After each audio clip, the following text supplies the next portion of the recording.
Good morning, ladies and gentlemen, and thank you to the Swiss Council and to Judith for this opportunity to give you opening remarks this morning.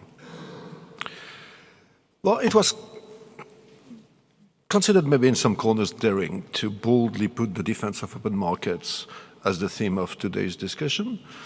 But if you think a little bit about it, it is of course both timely and pertinent at this juncture. I mean, after the recent wave of regulatory reforms of the financial industry in Europe and throughout the world, I think it's worth noting that global regulation in the G20 is designed to ensure open markets to work in a well-regulated environment globally, just as they are global in essence, with common standards. And this is a condition for open market to deliver financing to the economy as well as financial stability. Today, policymakers are keen to see whether all we have put in place in the past few years will work as planned. Robust rules ensuring the system's safety and integrity, but not inhibiting innovation, growth and services to the real economy. And a lot of this is in the implementation of the framework. And this is one of the main challenges that is ahead of us. Implementing in Europe the 40 regulation that the Commission has proposed and that the Parliament and the Council have adopted over the last 5 years in a way that reconciles the imperative for growth, the need for financial stability, and of course also the need to have a consistent framework at world level, a framework in which markets can operate in a well-regulated, though no over-regulated environment. So the questions that are asked this morning are very relevant in that respect, and they actually have a lot to do with the three priorities of Lord Hill and DG FISMA for this mandate. And these three priorities are, first, enforcement. We now at the point in time where we need to implement the 40 regulations we have passed in the last mandate. And the implementations of this 40 regulation will result in over 400 level 2 measures. This is huge for us, this is huge for you, but this is also an opportunity to calibrate the prudential ratios and more generally the obligations put on financial actors in a way that better reconciles our imperative for growth and our imperative for financial stability. And this is in the spirit that Lord Hills tackles this challenge. The second priority is Capital Market Union, very obviously. It was launched indeed, as was just said, last week.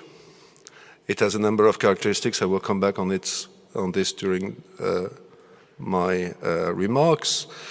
And the main characteristic is that it is a project for all 28, although the name doesn't necessarily lead to this conclusion. This is what it is. And the last priority is, of course, to continue our work towards international convergence and international cooperation in regulation and supervision of markets. Within the implementing task that we have ahead of us, a number of things relate to the determination of equivalence in order to get the global market work seamlessly and effectively in a well-regulated and supervised environment. So all three priorities have a very strong international dimension. There is, as I just said, an internal dimension in our implementing work. There is a very strong international dimension in the Capital Market Union project, because it is as much about making our internal market functioning better as it is about being more attractive to foreign investors. And there is, of course, per se, an international dimension to our continuous work, both on multilateral level within the FSB and through bilateral discussions towards convergence and cooperation at international level.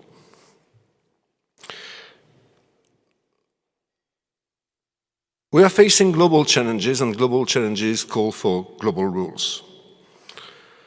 Europe's engagement with key international partners is critical if we are to achieve both stability and coherence in financial services regulation. These are global markets, and even with the best rules at home, on our own, we might not be able to stop some negative spillover effects at other steps. We need to work together with international partners. We need to better coordinate, and we are trying to do so very hard. And this is what our commitment to the FSB and the G20 work is about. This fora will continue to be instrumental for identifying multilaterally areas of weaknesses in the system, obstacles that need to be addressed, and the Commission and the Union invariably abide, in the end of the day, by the standards agreed there, and we expect our international partners at the same table that participated in the design of the standards to do the same when it is about implementing them. The EU approach to addressing cross-border regulatory questions has traditionally and for a very long time rested on recognition and reliance. This reflects our experience in building the single market. This approach has gained support at international level around the last 5 or 6 years. The G20 and FSB approach on cross-border consistency are clear. Recognition, or as the G20 calls it, deference, is the internationally agreed solution to prevent overlapping or incompatible measures and to avoid unnecessary and detrimental extraterritorial effects. We also know that not all EU's foreign partners are very fond of deference as an approach. We are reassured, however, by the feedback we receive from our supervisory community that this is no doubt the most sustainable way forward in today's increasingly multipolar markets. Looking into the future, we expect the granularity in international standards to increase. As a result, the ownership in the solutions achieved in the international fora will be more universally accepted by the regulators globally, and we expect that it will ease the work when it comes to determination of equivalence. In other words, if we agree on the way to tackle a problem internationally, and if we talk early enough with each other when we implement it into our respective national legal orders, there is no reason why we would have difficulties in mutually deferring to each other at the stage of implementation and enforcement. Let me turn to the investment plan, the Capital Market Union. The view of the Commission is that the greatest threat to financial stability in Europe at the moment is the lack of growth. We are trying to address it, as I just said, both in the implementation of the framework, in the calibration of the various level 2 measures, but also by trying to grow and diversify the sources of funding of the European economy.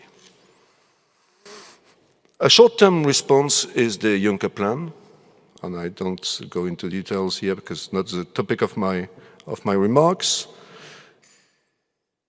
To some extent, the implementation work is also a short-term answer because the various calibrations that we will have to determine may or is likely to have an impact on the funding of the economy. But longer term, we want, as I said, to increase and diversify the funding of the economy. And this is what the Capital Market Union project is about.